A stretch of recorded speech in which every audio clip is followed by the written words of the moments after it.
Hi guys! Gusto mo ba matutunan kung paano maglagay ng sticker sa iyong likod habang ikaw ay nagsasalita at may mga gumagalaw sa iyong likod na sticker? Panonoodin nyo to hanggang sa matapos mga idol at sigurado ako pagkatapos nyo mapanood to ay matutunan nyo kung paano ko ginawa ito. Okay, pagkatapos to punta na tayo sa CapCut para simulan na natin ang pag-edit. Alright guys, dito na tayo. Punta tayo sa CapCut. Yan. Pindutin lang yung add. Tapos hanapin na natin yung photo na paglalagyan natin ng sticker mga idol. Tapos add. Tapos punta tayo sa text. Pindutin natin yan, makikita yung sticker. Pagkatapos hanapin natin yung sticker na gusto natin. Yan mga idol, ang daming pagpipilian. Pili ka lang kung anong ilalagay mo. Yan.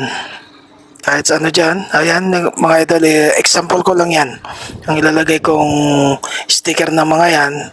Tapos pag kayo nang gagawa, depende na sa inyo kung anong sticker ang gusto nyo. Yung mga nababagay sa inyong mga video na ilagay nyo sa background.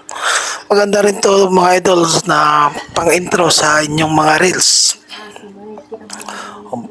Yan, pili lang tayo dyan ng mga sticker. Tapos yan pwede nating ihaba yan kasi maikse. I-drag lang natin pahaba yan. Pwede yan mga idol. Yan, pantay mo din yan. Tapos ganun din ang gagawin mo sa isa. I-drag mo din yan na hanggang pumantay sa isa din. Pagpantay-pantayin mo lang yan mga idol. Yan, ganyan lang yan.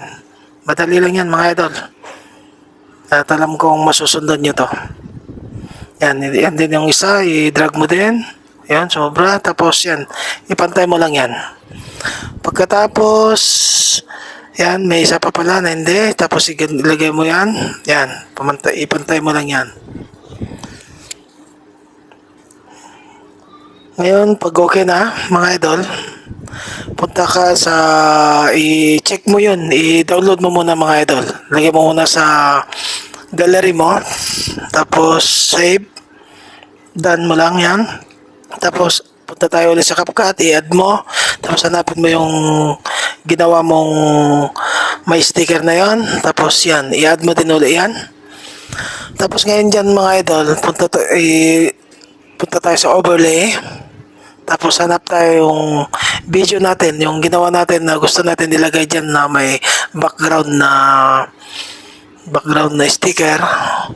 Ayan, napili ko. Tapos i-add mo lang yan. Yan mga idol. Pagkatapos yan, ipisto mo lang yan kasi medyo maliit o malaki. Pwede mong paligayan. Tapos press mo siya, yung in-overlay mo. Punta ka sa cutout. Cutout mo lang mga idol. O, ayan na. O, diba? Nasa likod na yung mga sticker. Pagkatapos yan, o, yan. Play natin. O, diba mga idol? Ang ganda na pang-reels yan. Salamat, sana nakatulong at kung nagustuhan mo, paki-follow naman, like and share. Thank you. Tapos yan, pwede mong ikat yan. Para yung sumobra, split mo lang yan.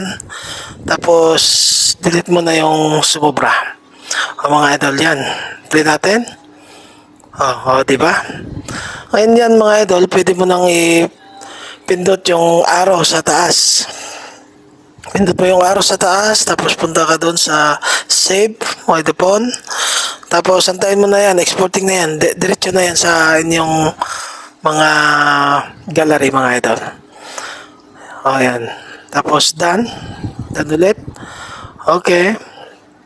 Tapos, yan na mga idol, nasa gallery mo na yan. Tapos puntahan natin sa gallery para makita.